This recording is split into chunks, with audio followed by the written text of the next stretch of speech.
Hello again, everyone. Welcome back to the channel. Today, we are heading deep into the heart of the Amazon for a wild ride. We're breaking down the 2021 blockbuster, Jungle Cruise. Now, if you like ancient myths, high-speed boat chases, and Dwayne Johnson telling the worst puns in history, then you are in the right place. We're going to cover everything from the secret legend of the moon tree to that massive plot twist that changed everything for the skipper. So grab your life jacket and let's get started. And hey, if you enjoy these movie breakdowns, don't forget to hit that subscribe button and turn on notifications so you never miss a new adventure. All right, let's dive in. Imagine a tree that doesn't just grow fruit, but grows the cure for every disease known to man. In 1916, that's not just a legend, it's a target. Today, we are breaking down the 2021 Disney adventure, Jungle Cruise. It's a movie filled with ancient curses, German submarines, and more dad jokes than you can handle. Before we dive into the heart of the Amazon, make sure to hit that subscribe button for more movie recaps. Now, let's head downriver. Our story begins centuries ago with a legend. A group of Spanish conquistadors, led by a man named Aguirre, searched for the tears of the moon, a mythical tree with petals that can heal any wound. But greed took over. They attacked the locals who protected the tree, and in return, they were cursed. They became immortal, but they were bound to the Amazon River. If they ever lost sight of the water, they would turn into stone. Fast forward to 1916 London. Meet Dr. Lily Houghton. She's a scientist who refuses to follow the rules of a society that doesn't respect women. While her brother, McGregor, tries to give a polite speech to a room full of grumpy researchers, Lily is busy pulling off a daring heist. She steals an ancient arrowhead, the key to finding the tree.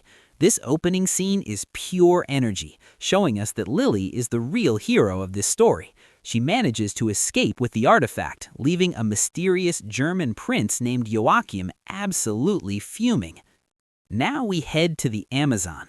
This is where we meet Frank Wolff, played by Dwayne Johnson. Frank is a skipper who runs a cheap jungle cruise. This is the best part of the early movie because it pays tribute to the actual Disney ride. He uses fake mechanical hippos and delivers the most legendary dad jokes you've ever heard. He's a total con man, but he has a good heart. When Lily and McGregor arrive in town, they're looking for the fastest boat on the river. After a hilarious encounter involving a real jaguar named Proxima, Frank agrees to take them, mostly because he realizes Lily has the arrowhead he's been looking for his entire life. The journey starts with a bang. Prince Joachim shows up in a literal submarine. He fires a torpedo at the harbor, and Frank has to jumpstart his boat, L'Aquila, just in time to escape. As they head deeper into the jungle, the dynamic between Lily and Frank starts to change. Lily is brave and idealistic. Frank is cynical and clearly hiding something. We also get a touching moment from McGregor, who explains that he follows his sister because she was the only one who supported him when the rest of society rejected him. It adds some real heart to the adventure. But Joachim isn't the only threat. He uses blood magic to awaken Aguirre and his undead conquistadors. These guys are terrifying. One is made of snakes, another of mud, and another of honeycombs. They are bound to the river, and because Lily has the arrowhead, they are coming for her. This leads to a massive three-way battle between the boat, the submarine, and the undead soldiers in the middle of a jungle storm. Here is the massive twist that changes everything. During a fight at a tribal village, Frank is stabbed through the chest. Lily thinks he's dead, but then he just pulls the sword out and stands up.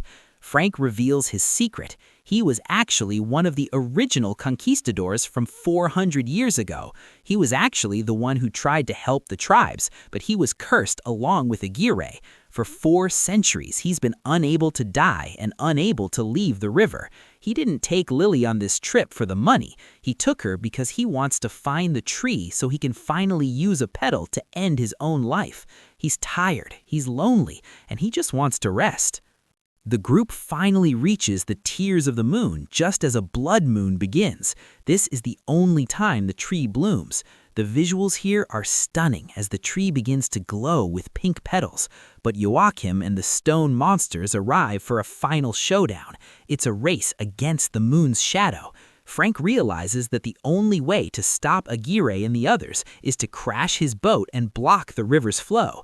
By doing this, he loses sight of the water, which turns him and the other conquistadors into solid stone.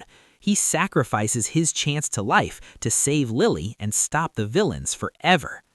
Lily manages to catch the very last petal as the moon fades. She has a choice: use it to prove her research to the world and become famous, or save the man she's grown to love. She chooses Frank. She places the petal in his stone hand, and the magic restores his humanity. For the first time in 400 years, Frank is a mortal man. The movie ends with Lily and Frank back in London. Frank is struggling to understand things like cars and traffic, and Lily is finally being recognized as the brilliant scientist she is. It's a classic Disney ending that leaves you feeling good. Jungle Cruise is a fun, pun-filled throwback to adventure movies like The Mummy and Indiana Jones. What did you think of the twist? Was Frank's sacrifice the best part of the movie? Let me know in the comments below. Thanks for watching, and I'll see you in the next one.